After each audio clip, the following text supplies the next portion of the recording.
Hello everyone, how are you? I hope you all are fine.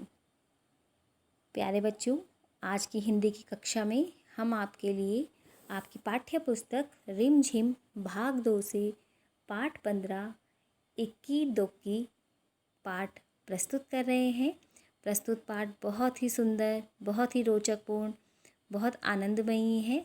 तो आप कहानी को बहुत ध्यान से सुनेंगे, कहानी का अभ्यास करेंगे। तो चलिए कहानी प्रारंभ करते हैं। कहानी का शीर्षक है इक्की दुक्की। दो बहनें थीं। एक का नाम था एक केश वाली और दूसरी का नाम था दोन केश वाली। दोनों बहनें अपने अम्मा और बाबा के साथ एक छोटे से घर में रहती थी। तो दो बहनें थीं, एक का नाम था एक केश वाली और दूसरी का नाम था दोन केश वाली। दोनों बहनें अपने अम्मा और बाबा के साथ एक छोटे से घर में रहती थी। एक केश वाली का एक ही बाल था। जो एक केश वाली लड़की थी उसका एक ही बाल था, इसलिए सब उसे इक्की बुलाते थे। दोन केश वाली बड़ी घमंडी थी, उसके दो बाल थे। जो दोन केश वाली थी वो थोड़ी प्राउडी थी, घमंडी थी, उसके दो बाल थे, इसलिए सब उसे दोक्की बुलाते थे।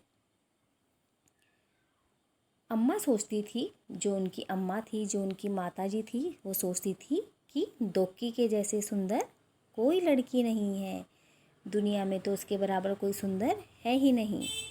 और बाबा, उनको तो सोचने की फुर्सत ही कहाँ थी, क्योंकि वो काम में उलझे रहते थे। अम्मा जो थी, इक्की और दोक्की की जो अम्मा थी, वो सोचती थी कि जो दोक्की थी, जो दोन केश वाली थी, वो बहुत ही सुंदर है दुनिया में, क्योंकि उसके दो बाल थे। और जो उनके बाबा थे, उन्हें तो सोचने की फुर्सत ही नहीं मिलती थी, क्योंकि वो काम में उलझे रहते थे। दोक्की हमेशा अपनी बहन पर रौब जमाती थी। जो दोक्की थी वो अपनी छोटी बहन इक्की पर बड़ा रौब जमाती थी। एक दिन इक्की घने जंगल में गई। चलते चलते वह घने जंगल के बीच में आ पहुंची। चलते चलते एक दिन वह घने जंगल के बीच में आ पहुंची। चारों तरफ सन्नाटा था। अचानक उसने एक आवाज़ सुनी। एक दिन क्या हुआ, जो इक्की थी वो अपने घर से बाहर निकली और एक घने जंगल में गई। और जब वो जंगल में जा रही थी, तो जंगल में चलते चलते जब वो जंगल के बीच में आ पहुंची, तो चारों तरफ उसे सन्नाटा सा सुनाई दिया। बिल्कुल सन्नाटा, कुछ नहीं सुनाई दे रहा था। अचानक से उसे एक आवाज़ सुनी, पानी, मुझे प्यास लगी है, कोई पानी पिला दो। अचानक से उसे एक आवाज़ सुनाई दी, पानी, कि मुझे प्यास लगी है, कोई पानी पिला दो। इक्की रुकी और उसने चारों तरफ घूम कर देखा। जो इक्की थी वो थोड़ा सा रुकी और उसने चारों ओर घूम के देखा, वहाँ तो कोई नहीं था। फिर उसने देखा सूखी मुरझाई हुई मेहंदी की एक झाड़ी, जिसमें पत्ते सरसर आ रहे थे। आप देख सकते हो यहाँ पे मेहंदी का पेड़। जो मेहंदी का पेड़ था बहुत सूखा था, मुरझा गया था और उसके पत्ते सरसर आ रहे थे। पास में ही पानी की धारा बह रही थी। इक्की ने चुल्लू में पानी भरकर एक बार, दो बार, कई बार झाड़ी के ऊपर डाला। चुल्लू का मतलब होता है जब दोनों हाथों को जोड़कर उसने क्या किया, अपने हाथों में पानी भरा और जो पानी की धारा बह रही थी वहाँ से एक बार, दो बार और कई बार जाकर झाड़ी के ऊपर पानी डाला। मेहंदी की झाड़ी बोली, धन्यवाद इक्की, मैं तुम्हारी मदद को याद रखूँगी। तो जो मेहंदी की झाड़ी ने इक्की को धन्यवाद दिया और कहा कि मैं तुम्हारी मदद को हमेशा याद रखूँगी। इक्की आगे बढ़ गई। फिर अचानक सन्नाटे में उसे एक और आवाज़ सुनाई दी, मुझे भूख लगी है, मुझे कोई खाना खिला दो। अब वो जब थोड़ा आगे और गई तो उसे एक और आवाज़ सुनाई दी कि मुझे भूख लगी है, मुझे खाना खिला दो। इक्की ने देखा कि एक मरियल सी गाय पेड़ के नीचे बंधी हुई थी। मरियल का मतलब होता है कमज़ोर सी गाय। एक जो कमज़ोर सी जो गाय थी पेड़ के नीचे बंधी हुई थी। तो इक्की ने घास फूस इकट्ठी करी और गाय को खिला दी। उसके बाद गाय के गले से उसने बंधी हुई रस्सी को खोल दिया। जहाँ पे गाय के गले में जो रस्सी बंधी थी उसने उसे खोल दिया। धन्यवाद इक्की, मैं तुम्हारी ये मदद हमेशा याद रखूँगी, गाय ने कहा। तो गाय ने भी उसे धन्यवाद दिया और कहा कि मैं तुम्हारी इस मदद को हमेशा याद रखूँगी। अब इक्की चलते चलते थक गई, उसे गर्मी भी लग रही थी। उसे समझ नहीं आ रहा था कि अब वह क्या करे और कहाँ जाए। तभी उसे दूर एक झोपड़ी दिखाई दी। इक्की दौड़कर झोपड़ी तक गई और आवाज़ लगाई, कोई है? रास्ते में क्या हुआ, उसे दूर एक झोपड़ी दिखाई दी तो वहाँ वो दौड़ कर गई और आवाज़ लगाई, कोई है? एक बूढ़ी अम्मा ने दरवाज़ा खोला। बूढ़ी अम्मा ने कहा, आहा, आ गई मेरी बच्ची, मैं तो तुम्हारी ही राह देख रही थी, आओ अंदर आओ। तो जो बूढ़ी अम्मा जो घर से जिसने घर का दरवाज़ा खोला तो उसने बड़े प्यार से कहा कि आ गई मेरी प्यारी बच्ची, मैं तो तुम्हारी ही राह देख रही थी, आ जाओ अंदर आ जाओ। इक्की तो हैरान हो गई और चुपचाप झोपड़ी के अंदर चली गई। झोपड़ी में आकर उसे बहुत अच्छा लगा। ये झोपड़ी आप देख सकते हो। तो झोपड़ी के अंदर जैसे ही इक्की गई उसे वहाँ बहुत अच्छा लगा। बूढ़ी अम्मा ने कहा, आओ बेटी, तुम्हारे लिए नहाने का पानी तैयार है।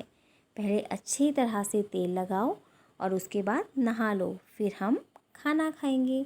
तो बूढ़ी अम्मा ने इक्की को कहा कि तुम्हारे लिए मैंने नहाने का पानी तैयार किया हुआ है और तुम पहले अच्छे से तेल लगाओ, फिर नहा लो और फिर हम दोनों साथ बैठ के खाना खाएंगे। इक्की ने शर्माते हुए कहा, नहीं नहीं। अम्मा ने पुचकार कर कहा, अरे नहीं क्या, जैसे मैं कहती हूँ वैसे ही करो। इक्की ने बूढ़ी अम्मा की बात मान ली। फिर पता क्या हुआ? पता है आपको क्या हुआ? चलिए देखते हैं क्या हुआ। इक्की ने जैसे ही अपने सिर से तौलिया हटाया, उसने पाया कि उसके सिर पर एक नहीं बहुत सारे बाल थे। जब इक्की नहा के बाहर आई और उसने अपने सर से तौलिया हटाया तो उसके सिर पे एक नहीं बहुत सारे बाल हो गए। इक्की तो इतनी खुश हुई कि वह खाना भी नहीं खा सकी। खुशी के मारे वो खाना खाना भी भूल गई। बस बार बार बूढ़ी अम्मा का धन्यवाद करती रही। बूढ़ी अम्मा ने मुस्कुराते हुए कहा, अब तुम घर जाओ और हमेशा खुश रहो। तो बूढ़ी अम्मा ने उसे कहा कि तुम अब अपने घर जाओ और हमेशा खुश रहो, आशीर्वाद दिया। इक्की के तो जैसे पंख ही निकल आए, वह सरपट घर की तरफ दौड़ चली। रास्ते में उसे गाय ने मीठा मीठा दूध दिया और झाड़ी ने उसके हाथों पर मेहंदी रचाने के लिए मेहंदी दी। जिस गाय की उसने मदद करी थी तो गाय ने उसे मीठा दूध दिया और मेहंदी के पौधे ने हाथों पे रचाने के लिए मेहंदी दी। घर पहुंचकर इक्की ने सारी कहानी सुनाई। दोक्की कहानी सुनते ही सीधे जंगल की तरफ भागी। जो दोक्की थी उसने जैसे ही उसकी बात सुनी तो वो जंगल की तरफ भाग गई। दोक्की इतनी तेज भाग रही थी कि उसे ना उसे प्यासी झाड़ी दिखाई दी और ना ही कोई भूखी गाय की उसे पुकार सुनाई दी। वह धड़धड़ाती हुई झोपड़ी के अंदर घुस गई और बूढ़ी अम्मा को हुक्म दिया, ऑर्डर दिया। जैसी वो झोपड़ी के अंदर घुसी तो बूढ़ी अम्मा जो थी उसको उसने हुक्म दे दिया कि मेरे नहाने के लिए पानी तैयार करो। हाँ, आओ, मैं तुम्हारी राह देख रही थी, पानी तैयार है, नहा लो, बूढ़ी अम्मा ने दोक्की से कहा। तो बूढ़ी अम्मा ने दोक्की से कहा कि आओ, तुम्हारे लिए पानी तैयार है। झटपट नहाने के बाद जैसे ही दोक्की ने तौलिया सिर से हटाया तो वो चीख उसके मुंह से निकल पड़ी। जैसे ही वो नहा के बाहर आई तो उसने अपने सर से तौलिया हटाया तो उसकी चीख निकल पड़ी। दोक्की के दो ही बाल जो सर में थे वो भी झड़ गए थे। रोते रोते दोक्की घर की तरफ चलने लगी। रास्ते में उसे गाय ने सींग मारा और मेहंदी के झाड़ी ने कांटे चुभो दिए।